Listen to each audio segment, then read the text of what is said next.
Hello everyone, good morning. स्वागत है आप सभी का ऑनलाइन स्टडी जोन में। आज हम इस वीडियो में बात करेंगे बिहार की जलवायु के बारे में। तो देखिए, बिहार की जलवायु के संबंध में मेरा एक शॉर्ट नोट्स है, तो इसमें हम लोग जो इंपॉर्टेंट पॉइंट्स हैं उसके बारे में डिस्कशन करेंगे। एग्जाम्स में किस तरह से क्वेश्चंस पूछ जाते हैं वो सारी चीज़ें आपको यहाँ से मिल जाएगी। तो चलिए शुरू करते हैं ज़्यादा समय ना लेते हुए। अगर आपको वीडियो पसंद आए तो प्लीज़ वीडियो को लाइक एंड शेयर जरूर कर लीजिएगा। तो पहला पॉइंट ये कह रहा है यहाँ पे, देखिए कि बिहार कर्क रेखा के उत्तर में स्थित है।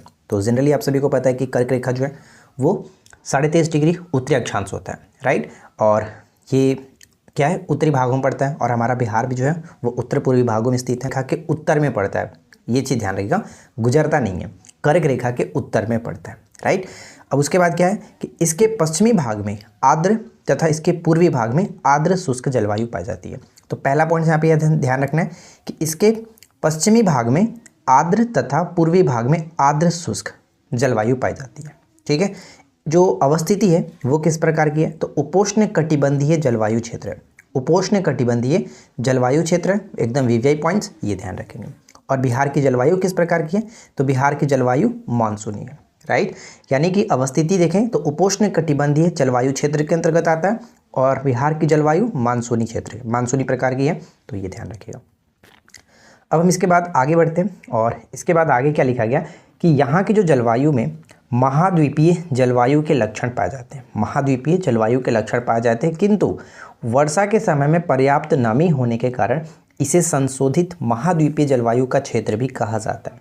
तो ये ध्यान रखिएगा कि वर्षा के समय में पर्याप्त नमी होने के कारण इसे संशोधित महाद्वीपीय जलवायु का क्षेत्र भी कहा जाता है, राइट।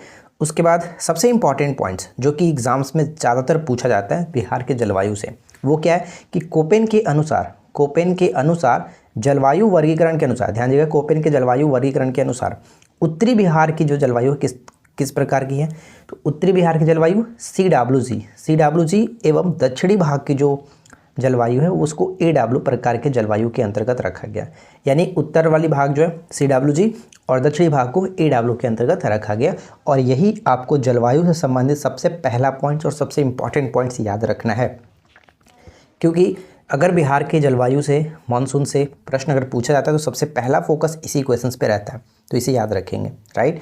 अब बात करते हैं हम लोग कुछ आगे के पॉइंट्स को, और देखिए इसमें आगे का पॉइंट्स ये कह रहा है कि बिहार की जलवायु परिवर्तन को 3 भागों में, यानी 3 भागों में वर्गीकृत किया गया, ग्रीष्म ऋतु, वर्षा ऋतु और शीत ऋतु। इसके बारे में आगे डिस्कशन करेंगे। और यहाँ पे एक शॉर्ट पॉइंट्स है, बिहार में सबसे अधिक वर्षा किशनगंज, सबसे कम वर्षा औरंगाबाद में होते हैं, ठीक है। अब बात करते हैं हम लोग आगे के पॉइंट्स को। तो सबसे पहले ग्रीष्म ऋतु कब से कब तक होता है, तो ग्रीष्म ऋतु जो है वो मार्च से लेकर के मध्य जून तक के रहता है। ग्रीष्म ऋतु मार्च के महीने में सूर्य की स्थिति उत्तरायण होने से तापमान में वृद्धि होने लगता है तथा वायु दाब कम होने लगता है। तापमान वृद्धि होने के कारण वायु दाब कम होने लगता है। मई में भीषण गर्मी पड़ने लगती है, किंतु जून माह में तापमान तथा आर्द्रता अधिक होने के कारण उमस भरी गर्मी पड़ती है। तो ये पॉइंट्स आपको वैसे भी समझ में आ गया होगा, क्लियर होगा, इसमें ज़्यादा कुछ समझाने की जरूरत नहीं है। अब यहाँ पे देखिए अगला पॉइंट्स क्या कह रहा है कि ग्रीष्म ऋतु में बहने वाली जो स्थानीय पवन होती है उसको किस नाम से आता है, लू के नाम से कहते हैं। गर्म तथा शुष्क पछुआ पवन होती है। लू जो होती है गर्म तथा शुष्क पछुआ पवन होती है। चलने से राज्य के पश्चिमी तथा मैदानी भागों में तापमान अधिक बढ़ जाता है, राइट। लू तो वैसे पता है कि बहुत ज़्यादा गर्मी वाला जो कि हवा होती है। तो इसमें क्या होता है कि जब जैसे ये चलता है, लू के बारे में मैं भी आपको क्या समझा रहा हूँ आपको पता होगा। तो जैसे ये पवन जो है जिसको लू कहते हैं, गर्म तथा शुष्क पछुआ पवन, चलने से राज्य के पश्चिमी तथा मैदानी भागों में तापमान बढ़ जाता है।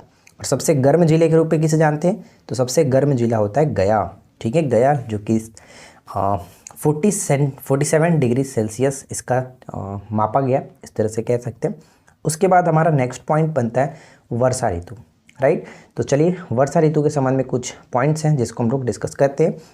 तो वर्षा ऋतु यहाँ पे क्या है, मध्य जून से मध्य अक्टूबर तक, ठीक है, मध्य जून से मध्य अक्टूबर तक।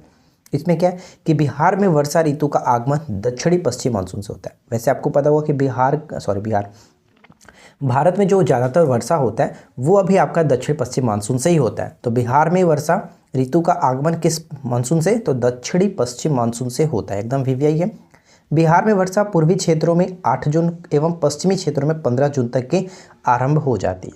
तो पूर्वी क्षेत्रों में डेट 8 जून और पश्चिमी क्षेत्रों में जो ये होता है वो 15 जून को होता है, राइट। तो ये इंपॉर्टेंट रहेगा, इसको भी आप एकदम वीवीआई नोट कर लेंगे। उसके बाद आगे बढ़ते हैं, उसमें देखिए क्या पॉइंट्स लिखा गया।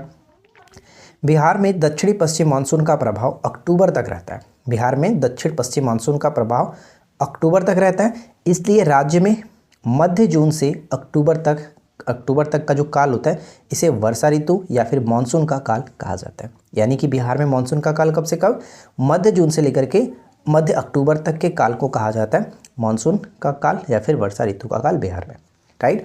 जुलाई के महीने में बिहार के मैदानी भागों में औसत तापमान लगभग 34 डिग्री सेल्सियस तक रहता है। बंगाल की खाड़ी से आने वाले तूफान से निम्न दाब के कारण मैदानी क्षेत्रों में औसत तापमान 30 डिग्री तक रहता है।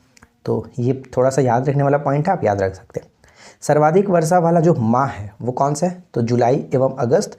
औसत वर्षा 125 सेंटीमीटर, ठीक है, 125 सेंटीमीटर औसत वर्षा है। उसके बाद क्या बनता है, लास्ट पॉइंट है आपका यहाँ पे शीत ऋतु। तो शीत ऋतु में क्या है, आरंभ देखिए कब होता है, अक्टूबर से होकर के फरवरी तक। जो शीत ऋतु है वो अक्टूबर से लेकर के फरवरी तक। सबसे अधिक ठंड जो होती है वो मध्य दिसंबर